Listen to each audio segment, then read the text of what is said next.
Quick announcement.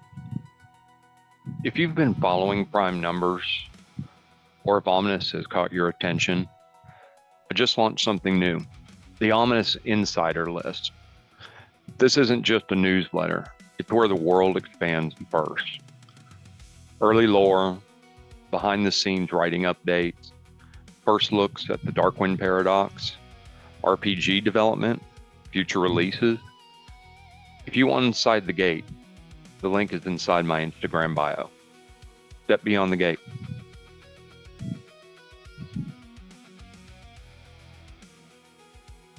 Athena was inspired by my friend Gail, who was our one and only mage in our gaming group for years. But Athena isn't just powerful because of magic. She's powerful because she's the heart of the group.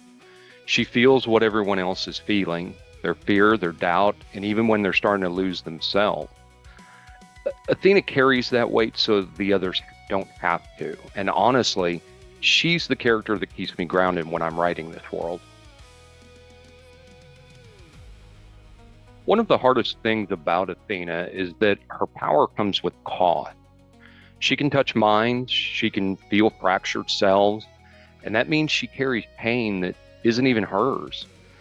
Athena doesn't just fight battles with magic, she fights them by staying present when everyone else is breaking. She hasn't even found the limits of her power yet, and that scares me because it means the more she grows, the more she feels.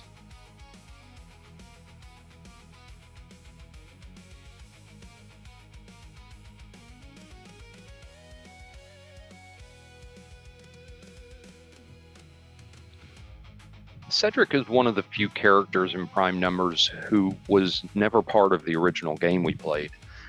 I created him because I needed a way to bring the team into Ominus, but once he existed, I couldn't imagine the story without him. Cedric is inexperienced, he stumbles, he's often unsure of himself, he knows he's out of his depth, and he's afraid he'll never be enough, but he wants to do good, and sometimes that matters more than confidence.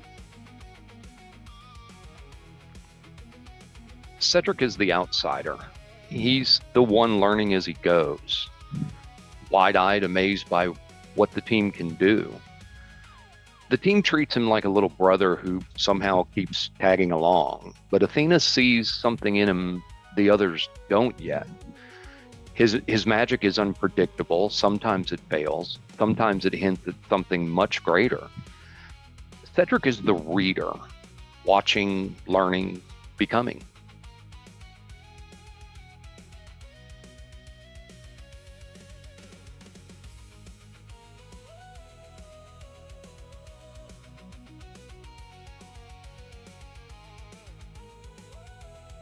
Darkwind isn't evil.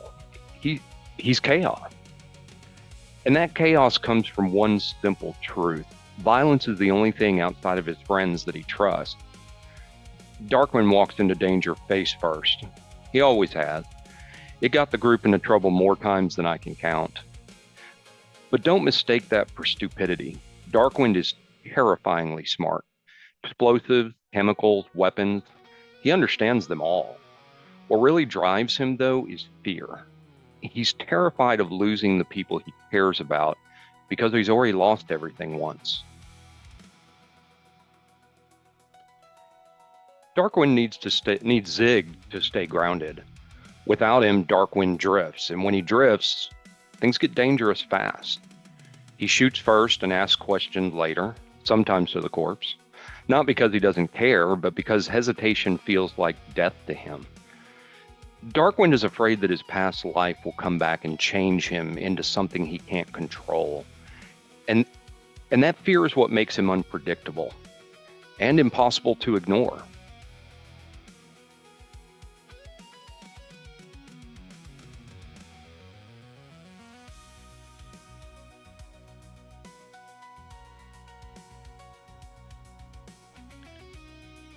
Dex wasn't supposed to be a big character. He was meant to come along for one mission, and then he just refused to leave the story.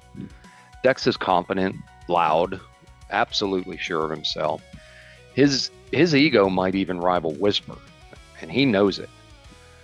But underneath all that bravado, he's curious about the team, about how they work together, about what makes them different. Dex talks too much, asks too many questions, and somehow becomes a part of the group anyway. Dex is a mage, powerful, skilled, and very sure of his place in the world. He's not as strong as Athena, but he's leagues ahead of where Cedric starts. And he knows exactly what he brings to the table. Dex believes in himself completely. And sometimes characters like that exist to test the group. And sometimes they exist to remind us that confidence doesn't always mean immunity. Dex mattered, and he always will.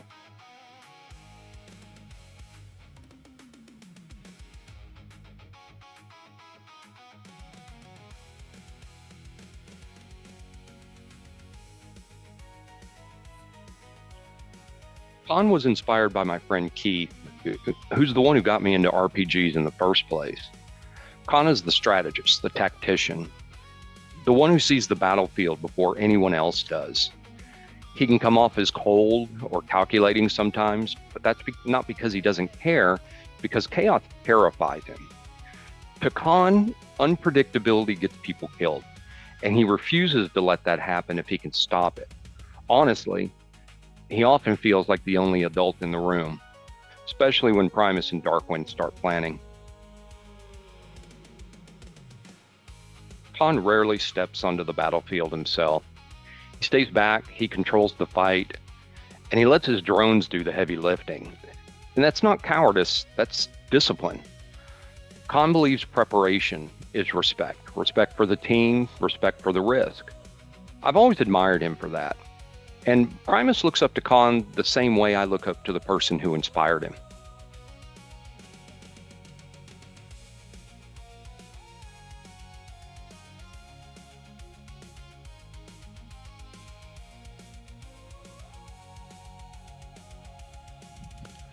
Mr. Biolantas is warm, welcoming, almost charming, and that's what makes him dangerous. Nothing surprises him. He knows things he probably shouldn't, and he can provide anything. Tech, magic, equipment, price is right. Titan Technologies became its base in the story, but it's very much a Willy Wonka style place. You never know what's around the next corner, and you really don't want to cross him. Mr. Biolantas is warm, welcoming, almost charming, and that's what makes him dangerous. Nothing surprises him. He knows things he probably shouldn't, and he can provide anything. Tech, magic, equipment, price is right. Titan Technologies became its base in the story, but it's very much a Willy Wonka style place. You never know what's around the next corner, and you really don't want to cross him.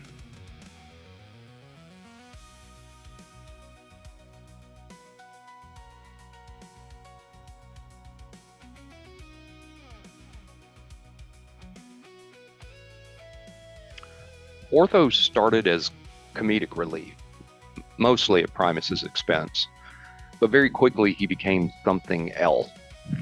Ortho is unnaturally big, stronger than Primus, tougher than anyone in the room, and none of it comes from enhancement. He grew up in the same gang as Primus and Rook, but Ortho chose peace in a violent world. He's one of the strongest characters I've ever written, not because of what he can do, but because of what he refuses to be. Ortho runs a flower shop. He spends most of his time alone, tending to plants, rarely seeing customers, and loving every minute of it. Primus paid for that shop, and Ortho believes that gave him a second life. He isn't smart in the way the others are, but he understands loyalty, and he's not dim. He would do anything for Primus without hesitation.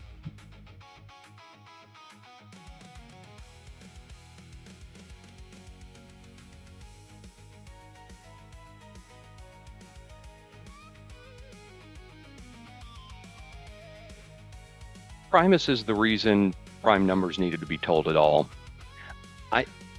I needed to live as Primus again. He's everything I'm not. Big, massively strong, able to walk into danger without hesitation. And living with him every week was really one of the best times of my life. But Primus isn't just strength. He has a huge heart, an unbreakable loyalty. He already failed once, and he cannot survive losing someone he loves again. Primus doesn't see himself as a hero. He sees himself as the one who takes the hits, so no one else has to. He'd level a city to protect his friends without a second thought, not out of rage, but out of love. Whisper and Simon joke that Primus is their walking sandbag, but the truth is simpler. He's the shield, and being that shield feels like safety.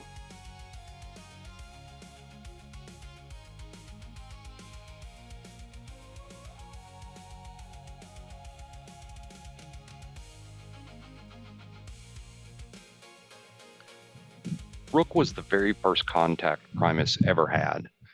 He's an orc operating at the highest levels of power in a world that doesn't expect that, and he thrives there. Rook trades in information. His network is massive. His reach is everywhere.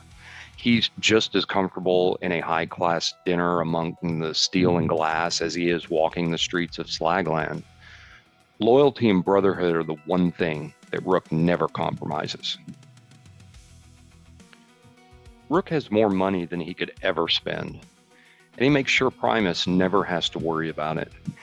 Not because Primus wants power, but because Rook believes in being prepared. He's a fixer, a power broker, a man who always knows more than he says. Rook carries secrets, heavy ones, and he knows that one day the truth will come out, no matter how carefully it's guarded.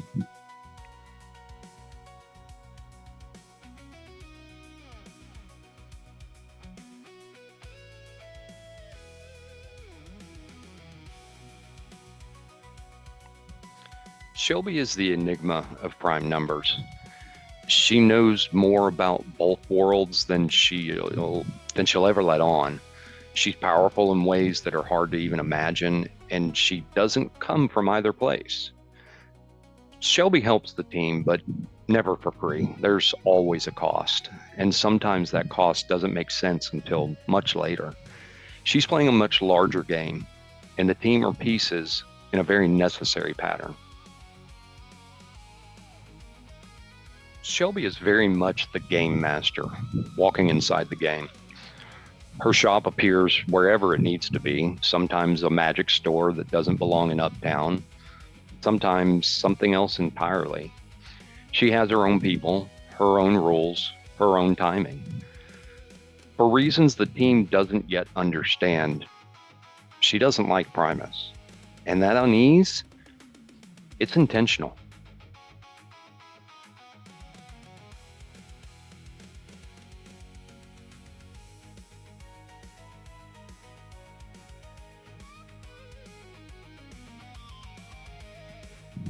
Simon is the quiet strength of the team. He analyzes everything, even when you think he isn't paying attention. He takes it all in. He can seem distant or aloof, but the truth is simpler. Someone has to keep going. And Simon doesn't trust that anybody else can carry that weight better than him. When the team is exhausted, Simon's still standing. He's the rock they lean on when everything else starts to crack. Simon doesn't feel pain the way the rest of the team does. Between his cyberware and nanites, pain is irrelevant. It exists, but it doesn't slow him down. He can fix anything, build anything, become whatever the moment demands. And when everything is falling apart, Simon doesn't panic. He just keeps going.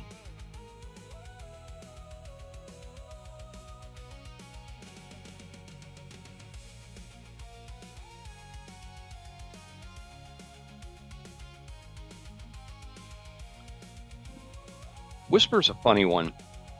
He wasn't even supposed to be a part of the group originally. He was just an NPC that just kept showing up.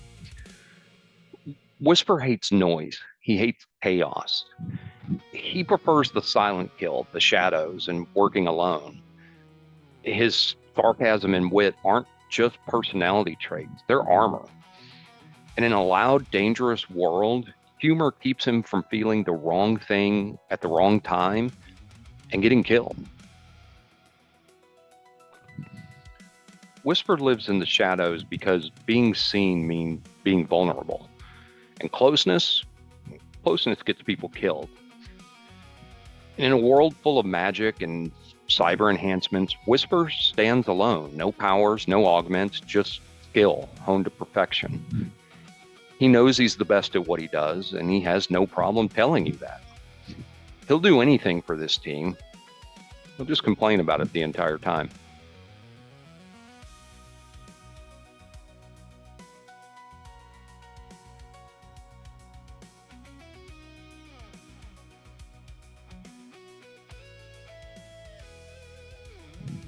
If you've made it this far, thank you. Over the past few weeks, I've been sharing pieces of a world that's lived in my head and my heart for a very long time. The places, the characters, the reasons they matter to me. I didn't do this to explain everything, and I didn't do it to sell you anything. I did it because stories only exist when they're shared. And I wanted to invite you into Ominus the same way I first fell into it. Slowly, imperfectly, one moment at a time. Every character I talked about carries something real. Fear, loyalty, loss, hope. The kind of things we all wrestle with, even when the world around us looks nothing like ours. I didn't set out to create heroes. I wanted to create people you could care about. If any of this resonated with you, even a little, then this series did exactly what I hoped it would. So thank you for walking this world with me, for listening, for being curious, and for reminding me that stories are still worth telling. I'll see you in Omina.